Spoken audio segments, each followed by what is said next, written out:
Once again खुदावंद के बाबरकत नाम में आप सबकी सलामती हो और आप सबको यहाँ पर फिर वेलकम कलवी चैपल नॉर्बी में। तो खुदावंद का शुक्र अदा करते हैं कि आज हम फिर उसकी बारगाह में उसकी बादशाही की बातें सुनने के लिए हाजिर हैं। तो जैसा कि हम अपनी रूटीन के मुताबिक स्टडी कर रहे हैं life and ministry of Jesus Christ in chronological order, तालीमात और हयातुल मसीह सिलसिला बसिलसिला तरतीब के साथ। तो आज हम फिर एक दफ़ा देखेंगे जॉन 8:12। तो वर्स 12 में लिखा है, यीशु ने फिर उनसे मुखातिब होकर कहा, दुनिया का नूर मैं हूं, जो मेरी पैरवी करेगा वो अंधेरे में न चलेगा बल्कि जिंदगी का नूर पाएगा। जितना रिच ये वर्स है, मैं जितना भी उसके बारे में बोलूं वो कम है। मैं देख रहा था कि दुनिया में किस कदर खराबी है, किस कदर डार्कनेस है, किस कदर क्राइम है।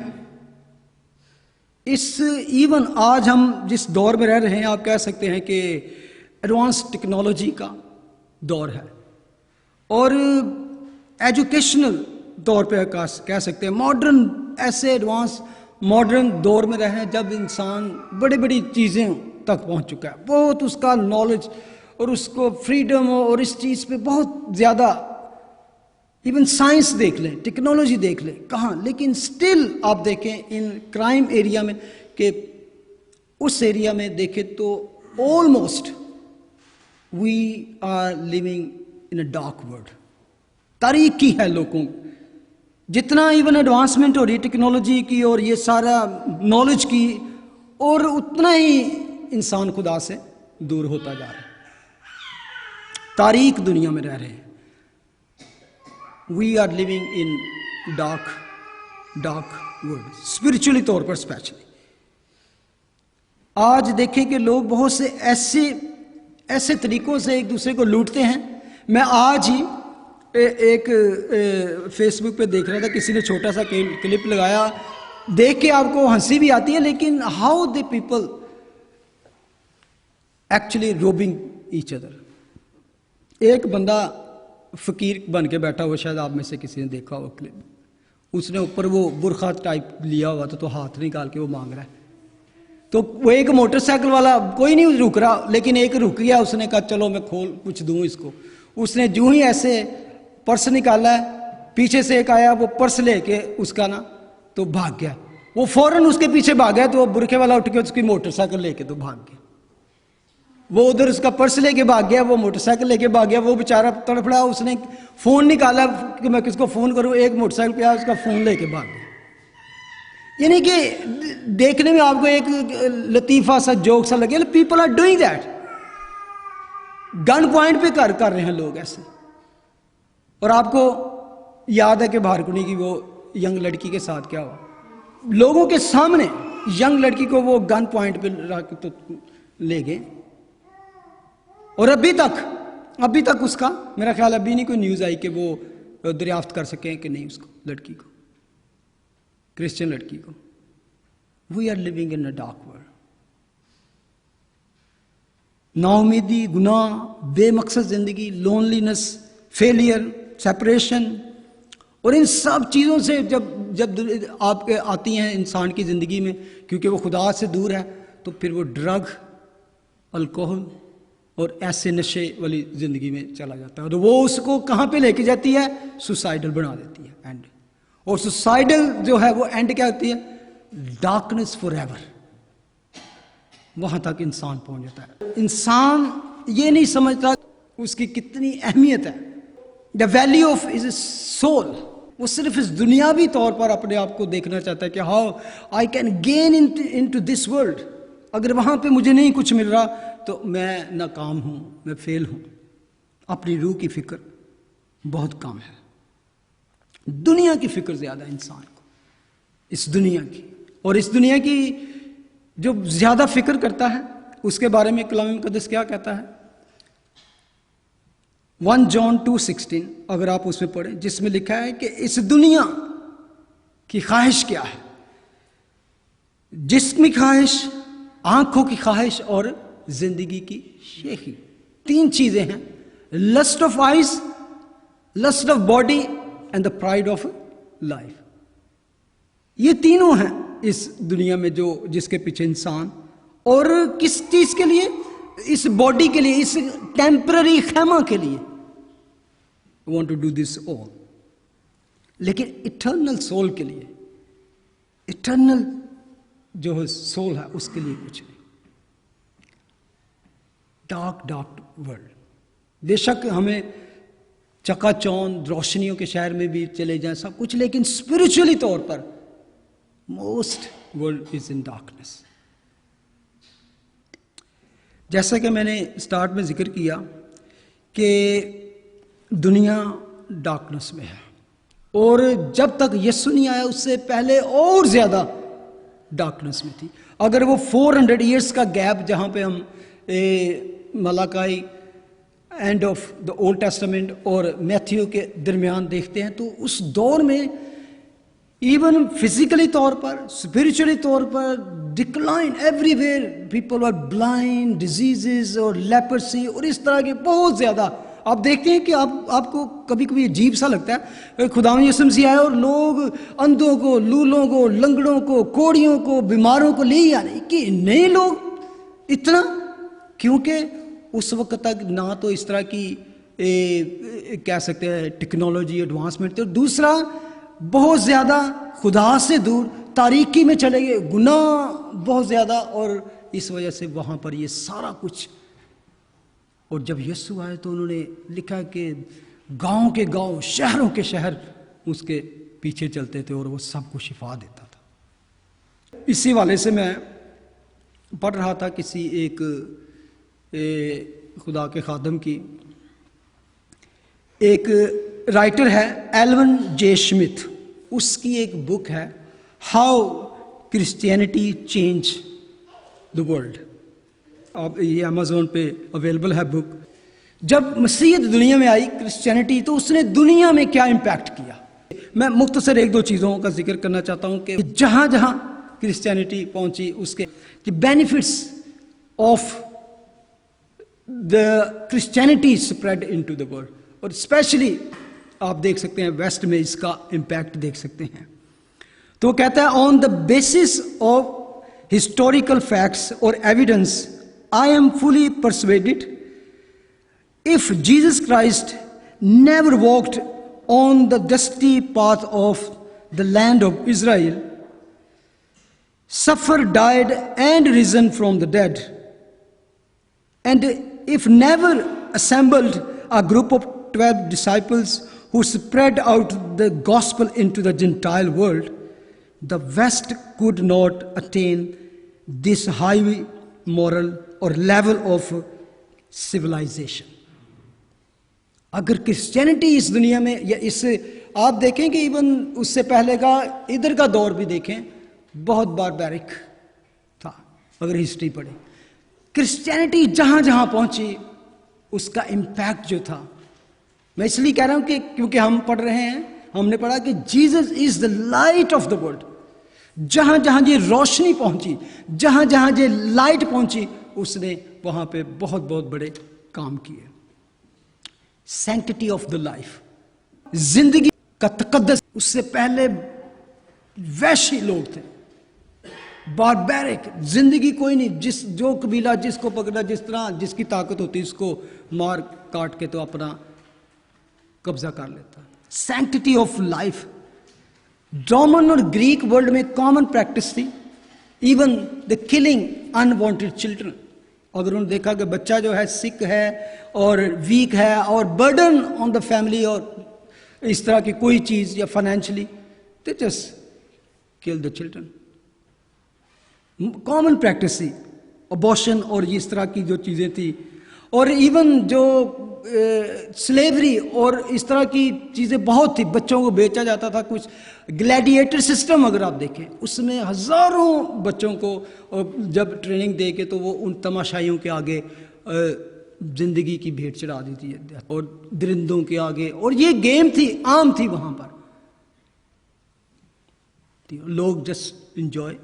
इमोरल प्रैक्टिस जो थी, रोमन्स बगैर शादी के और कितनी कितनी वुमेन्स को स्लेवरी में और इस तरह की बहुत सी चीज़ें। और ये जमसीयत के आने से पहले ये सारी रस्में, सारी सिस्टम चल रहा था। बहुत सी चीज़ें उन्होंने स्लेवरी को अबॉलिश किया, वुमन को रिस्पेक्ट दी और woman received the freedom, dignity and respect.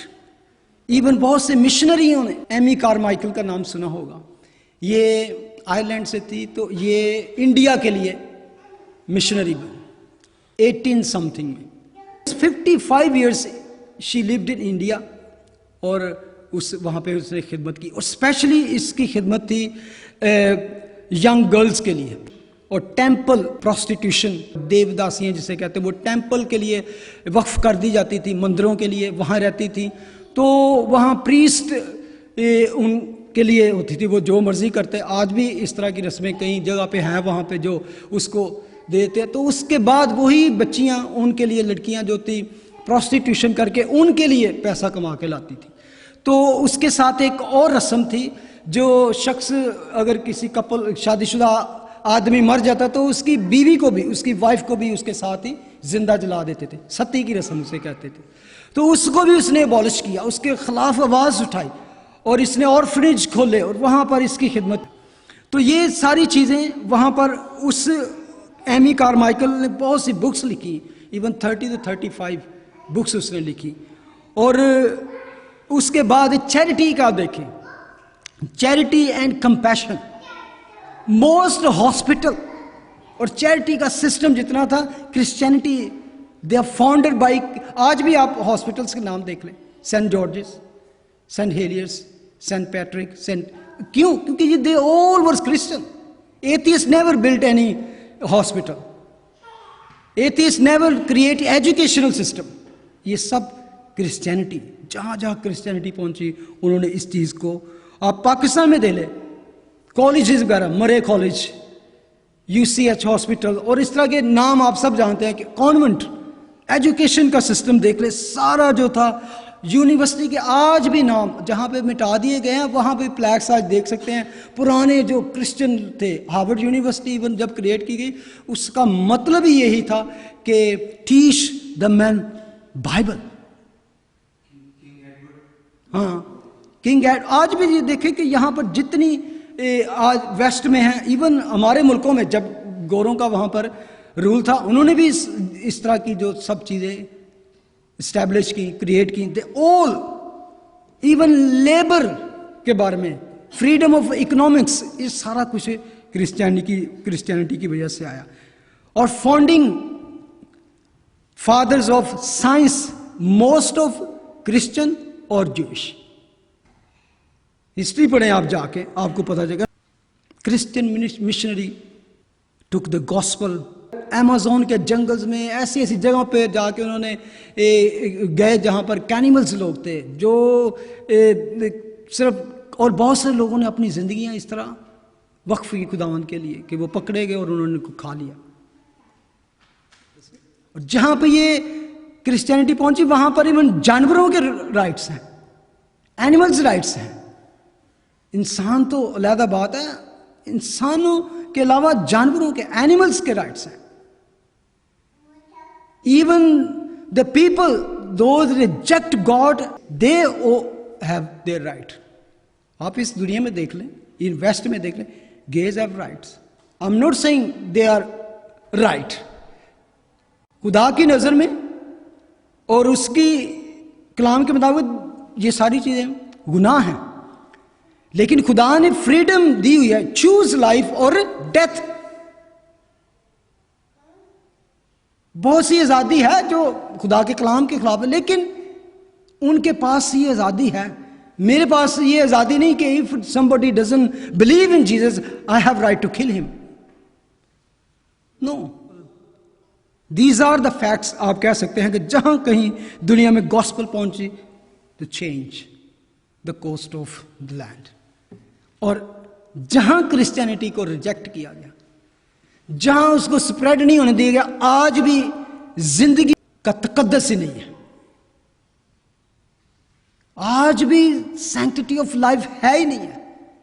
Killing, murdering each other, even they have their laws, still life की वो तकद्दस में देख लें, आज भी उनकी तरक्की देख लें, आज भी उनकी स्टैब्लिशमेंट देख लें, दे आर डिक्लाइंड। इवन दुनिया में जितनी भी चैरिटी होती है, जितनी भी चैरिटी, जहां कहीं कोई प्रॉब्लम हो गई, अर्थक्वेक आ गया, ये इस तरह की, तो मोस्ट ऑफ चैरिटी कहां से जाती है?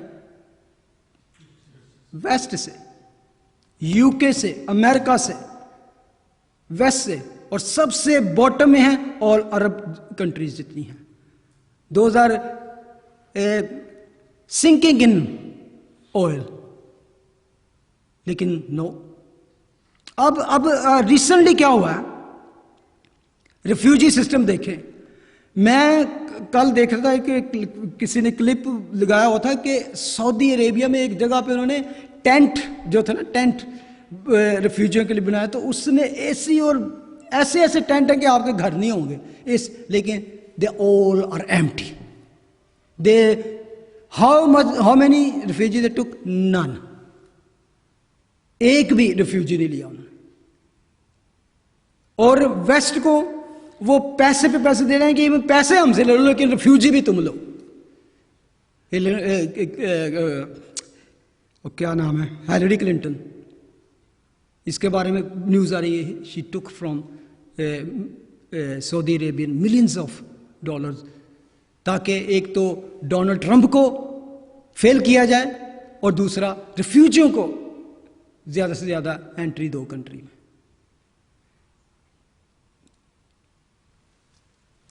Light of the world. Jesus came into this world. Jesus said, I am the light of the world. और साथ ही एक और बहुत खूबसूरत बात कही, मैं दुनिया का नूर हूं, जो मेरी पैरवी करेगा वो अंधेरे में न चलेगा बल्कि जिंदगी का नूर पाएगा। मैं तो लाइट हूं, नो क्वेश्चन, नो डाउट, लेकिन इफ समबडी फॉलो मी, उसकी जिंदगी से भी अंधेरे खत्म। ठीक है, उसकी जिंदगी खुद नूर बन जाएगी, वो खुद चमकना शुरू कर देगा। सिर्फ ये नहीं कि वो उसकी जिंदगी रोशन, बल्कि वो खुद दूसरों के लिए मशले राह बन सकता है। क्या ख्याल है? खुदावन तेरा शुक्र, तेरी हमद, तेरी तारीफ हो। बेशक खुदावन, you are the light of the world.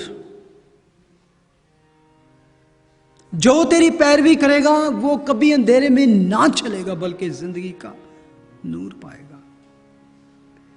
हाँ खुदावन, मैं तेरी मिन्नत करता हूं खुदावन, उन लोगों के लिए जो आज भी अंधेरे में भटक रहे हैं खुदावन, ना उम्मीदी, मायूसी, तारीकी और गुनाह में धंसे हैं खुदावन, उन पर तेरी रोशनी चमके खुदा।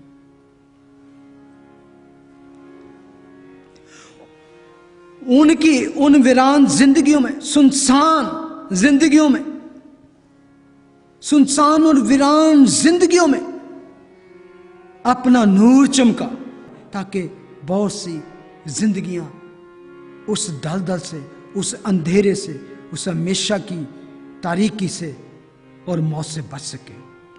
जैसे तूने हमें बचाया, दूसरों को बचाने के लिए अपने बच्चों को, इस चर्च को, इस कलीसिया को इस्तेमाल कर, और उन लोगों को जो पहले से तेरे हुजूर आ चुके हैं। In Jesus name we pray, आमीन। God bless you.